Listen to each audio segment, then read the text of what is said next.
Hello ladies and gentleman, boys and girls, क्या आप जीवन में आगे बढ़ना चाहते हैं और सफलता की चोटियां छूना चाहते हो तो ये चैनल आपके लिए, क्योंकि मेरा पैशन, मेरा प्रोफेशन, मेरा मिशन, मेरा विजन आपके इस सफ़र में आपका हम सफ़र बनो। इसीलिए आपको चाहिए कि मेरे वीडियोस को ध्यान से देखिए, ध्यान से सुनिए और अपने जीवन में आप भी और मैं भी इसे अप्लाई करेंगे, so that together we can make this world a better place to live। तो शुरू करता हूँ आज का ये वीडियो फाइनेंशियल फिटनेस सीरीज़ का पार्ट 29, और इस पार्ट 29 में आप सबका स्वागत है। हमने प्रीवियस वीडियो में बहुत इम्पॉर्टेंट चीज़ें जानी। Income, how to earn money, यानी पहले कमाना सीखे।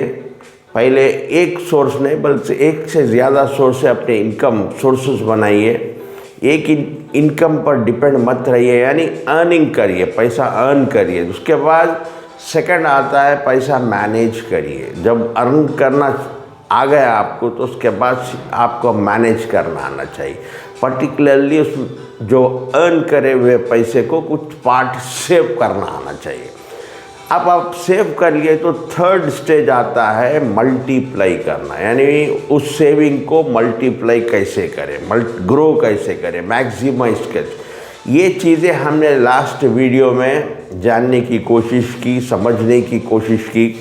अब उसे ही आगे बढ़ाते हुए इस वीडियो में देखेंगे जैसा आपकी अर्निंग आती, जो कोई भी सोर्स से आप अर्न करते हैं उसे 3 भागों में डिवाइड करिए, 3 पार्ट्स में। एक हुआ आपका इनकम अकाउंट, दूसरा होता है स्पेंडिट अकाउंट जिसमें आपके खर्चे आते हैं, नीड्स एज वेल एज आपके वांट्स। फिर लास्ट इम्पॉर्टेंट अकाउंट आता है इन्वेस्टेड अकाउंट। उसमें कम से कम 25% जो आपका अर्निंग्स है उसमें 25% इन्वेस्टेड अकाउंट में जाना चाहिए, वो इस इन्वेस्टमेंट्स के लिए। ये 3 भागों में बांटने के बाद अब बहुत ही इम्पोर्टेंट चीज़ आती है जिसमें आपको एक फंड बनाकर रखना है, वो इमरजेंसी फंड। वो इमरजेंसी फंड इसलिए कि लाइफ इज़ वेरी अनसर्टन। यहाँ पर कल क्या होगा किसे पता नहीं होता, यानी कल कुछ अनटूवर्ड इंसिडेंट हो जाए, आपकी हेल्थ सिक हो जाए, आप कुछ काम नहीं कर पाओ, या अर्निंग किसी वजह से आना बंद हो जाए कुछ दिन के लिए, तो एटलीस्ट 6 मंथ्स आप सर्वाइव हो। तो उसको 6 मंथ्स जितना भी आपकी इनकम है मल्टीप्लाइड बाय 6, वो एक इमरजेंसी फंड, लिक्विड फंड्स हमेशा आपके पास होनी चाहिए। बेटर है आप सेविंग अकाउंट में ही रखें, लेकिन एक इमरजेंसी फंड होना चाहिए। तीसरा आता है आप एक अर्निंग मेंबर है अपनी फैमिली के, आपके ऊपर आपकी फैमिली डिपेंड है, तो आपका लाइफ इंश्योरेंस पॉलिसी लेना मस्ट है। आपको चाहिए कि आपकी लाइफ को इंश्योर्ड करे, एक इंश्योरेंस पॉलिसी लें। लेकिन इंश्योरेंस पॉलिसी लेते वक्त एक चीज़ का बड़ा ध्यान रखिए कि अक्सर इस लाइफ इंश्योरेंस पॉलिसी लेने में लोग ट्रैप में लगा देते हैं।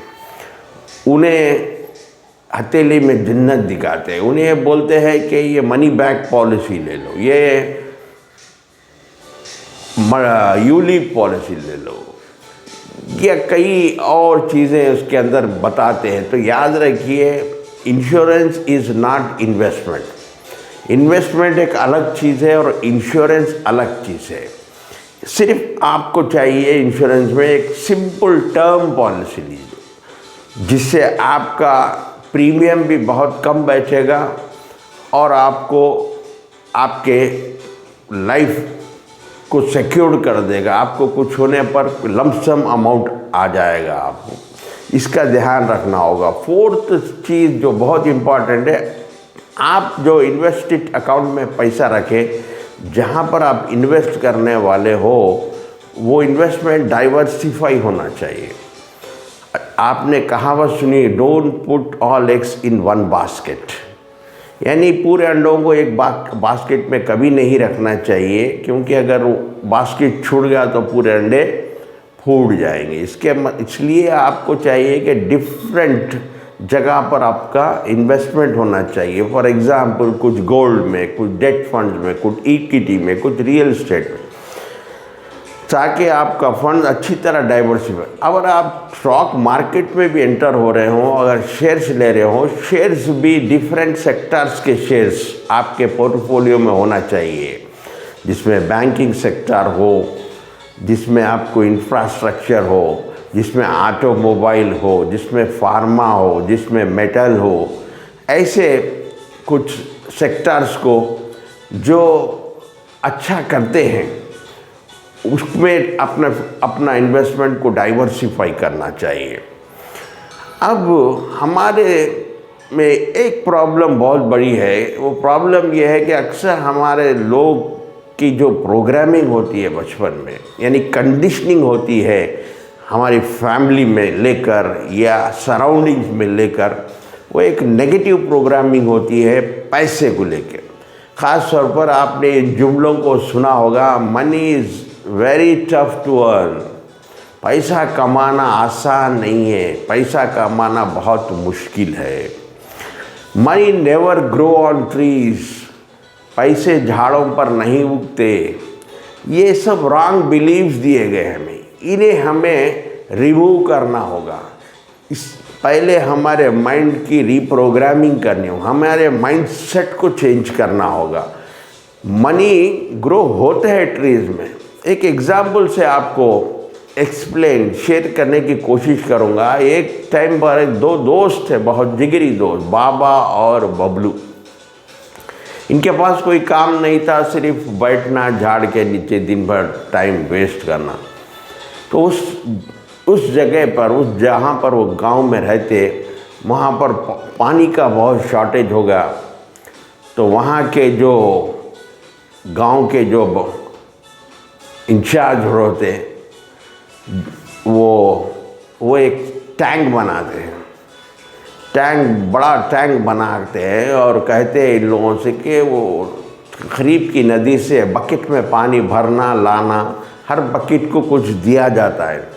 तो दोनों मिलकर बेकार थे, खाली थे, इसलिए वो खुशी खुशी ये काम करना शुरू कर दिए और हर बकेट के पैसे कुछ मिल जाते हैं। अब इससे क्या हो रहा है, ये जो भी कमा रहे हो उसे कहते हैं एक्टिव इनकम। जब तक ये बकेट धोएंगे नहीं, लाएंगे नहीं, डालेंगे नहीं, पैसे नहीं मिलेंगे।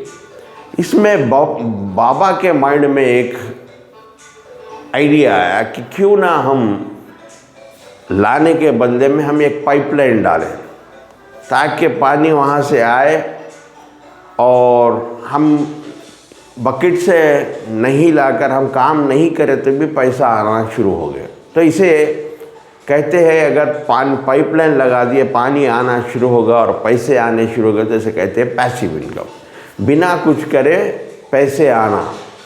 क्योंकि अगर आप काम करते हो तो आप 8 घंटे करोगे, 10 घंटे करोगे, 12 से ज़्यादा तो नहीं कर सकते। लेकिन अगर उसके जगह पैसिव इनकम अगर आप बना लोगे तो वो आप सोते भी रहेंगे तो आपका पैसा वहाँ काम करते रहे। तो इसके लिए 3 चीज़ों की ज़रूरत होती है। एक तो आपका टाइम जाएगा, आपको मनी थोड़ी इन्वेस्ट करनी होगी, आपके एफर्ट्स भी लगेंगे, जिसके लिए बबलू तैयार नहीं था।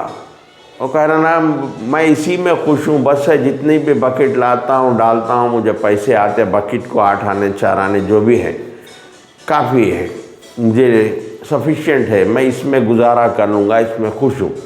लेकिन बाबा के माइंड में वही चला और वहाँ से वो प्लान करके उस पर काम करना शुरू करा। को कुछ अपनी मेहनत लगाया, उस पर कुछ पैसे लगाया, कुछ टाइम दिया।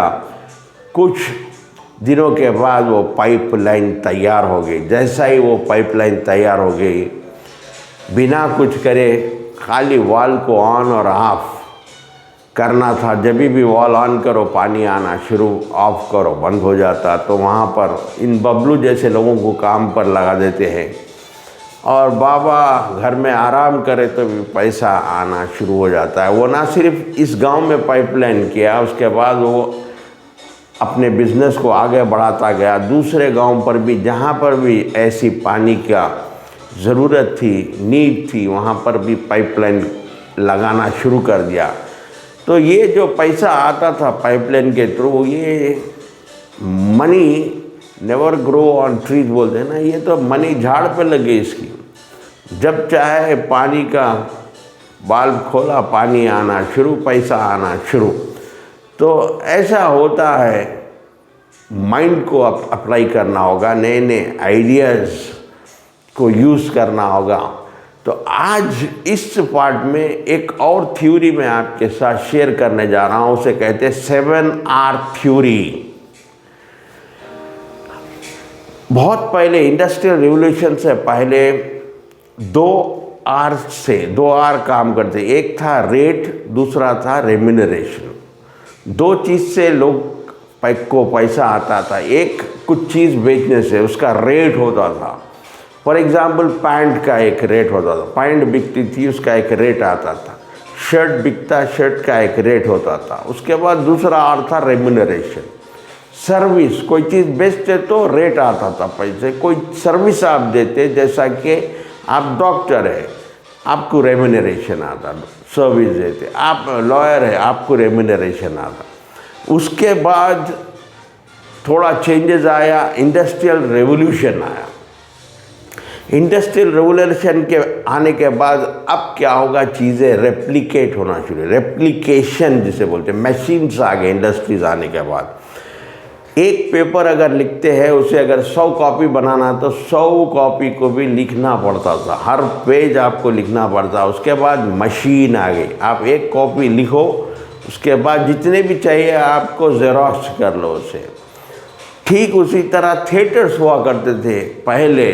थिएटर पे ड्रामाज जो भी है, स्टेज परफॉर्मेंस करते थे एक्टर्स जो ड्रामा में उनको जगह जगह डिफरेंट प्लेसेस पे जाके अपना शो करना पड़ता था। लेकिन मशीन्स आने के बाद, इंडस्ट्रियल रिवोल्यूशन के बाद मशीन्स आ गए, मूवीज़ बनना शुरू हो गए। मूवीज़ आने के बाद वो मल्टीप्लाई हो गए, वो उसको रेप्लिकेट, एक ही बार काम करते, एक ही बार अब एक्टिंग करते और उसे शूट करके उसे डिफरेंट जगह पे शो किया जाता। ये कहते हैं तीसरा R आ गया, रेप्लिकेशन कहते हैं। उसके बाद आज के जो करंट सिनेरियो में आज जो है, हम में बहुत सारे चीज़ें और इम्प्रूव हो गई और डेवलप हो गई। यहाँ पर 4R आ गए, आपके सोर्स ऑफ इनकम और बढ़ गए। और वो 4R क्या है, एक rent, royalty, rights and returns. Rent, आपके पास कोई इमूवेबल प्रॉपर्टी है, फॉर एग्जांपल आपके पास कोई घर है, दुकान है, शॉप है, उसे आप रेंट दे के जो इनकम आती है उसे रेंट कहते हैं। आपके पास कोई व्हीकल है, कार है, लॉरी है, उसको किराए पर देकर जो इनकम आती है उसे रेंट कहते हैं। उसी तरह कोई इक्विपमेंट है, उसे आप किराए पर देते हैं और वहाँ से कुछ पैसे कमाते हैं, उसे कहते हैं रेंट। ये आज का सिनेरियो है। आज के सिनेरियो में आप या आपकी प्रॉपर्टी, व्हीकल, इक्विपमेंट है, उसे एक यूज़ में ले सकते, उसे काम पर लगाकर उसकी जो रिटर्न आता है उसे कहते हैं रेंट। फिर आता है रॉयल्टी। आप एक क्रिएटर बनते हो, आपके पास एक इंटेलेक्चुअल प्रॉपर्टी आ जाती है जो कभी दिखती नहीं है। फॉर एग्जांपल, आपने एक ऐप बनाया, ऐप को जो भी डाउनलोड करता है आपको कुछ पैसे मिलते हैं, उसे कहते हैं रॉयल्टी। कुछ परसेंटेज जो बनाने वाले को, जो क्रिएट करने वाले क्रिएटर को मिलते हैं, उसे कहते हैं रॉयल्टी। ना सिर्फ ऐप्स बल्कि आजकल लोग ब्लॉग्स लिखकर भी पैसा कमाते हैं। ई बुक्स, इलेक्ट्रॉनिक फॉर्म में बुक्स जिसे डाउनलोड करने, हर डाउनलोड पे पैसे आते हैं।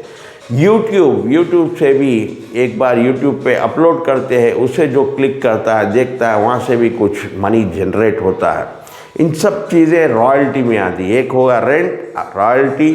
तीसरा राइट्स, आपके जो बिजनेस के राइट, फ्रेंचाइज देते हैं। आप फ्रेंचाइज देखे होंगे आप, KFC पूरे इंटरनेशनल हर जगह है, तो वो अपने राइट्स देते हैं और उस शॉप पर, उस आउटलेट पर जो भी बिकता है उसका सर्टेन परसेंटेज कमीशन जो एक्चुअल जो फॉर्म करता है, प्रमोटर होता है बिजनेस का, जो इनिशियली उसको उसके राइट्स जो ले लेता है, उसे जो मिलता है उसे कहते हैं राइट्स, यानी फ्रेंचाइजी राइट्स। आपने एग्जाम्पल में KFC देखा, मैकडोनल्ड देखा, टिम हॉर्टन देखा, ये फ्रेंचाइजी में देते हैं, उनके मॉडल को हर जगह अतराफ में एक्सपैंड करते हैं, उससे जो आमदनी इनकम आती है वो उसके राइट्स से आती है। फिर लास्ट में आता है रिटर्न्स। आज हमें इतने ऑप्शन है रिटर्न्स के, पर्टिकुलरली म्यूचुअल फंड होगा, स्टॉक मार्केट होगा। अब आप स्टॉक मार्केट एक ऐसी जगह है जहाँ सर अच्छे रिटर्न्स आते हैं, यानी पैसिव इनकम, आप सोते भी रहे तो आपका पैसा काम करता है।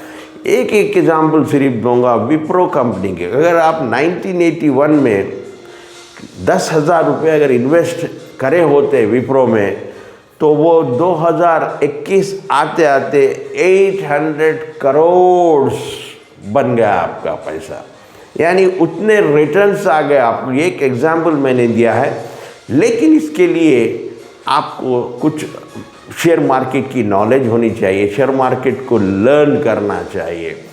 कोई भी चीज़ बिना सीखे के, बिना स्विमिंग आने के आप अगर कूदोगे पानी में तो डूब ही जाओगे, इसलिए उसके लिए थोड़ा सीखना पड़ेगा। तो आज के लिए बस इतना ही। देखते रहिए, सीखते रहिए, समझते रहिए, आगे बढ़। Keep learning, keep growing until we meet next. Please take care. God bless you and thank you for watching.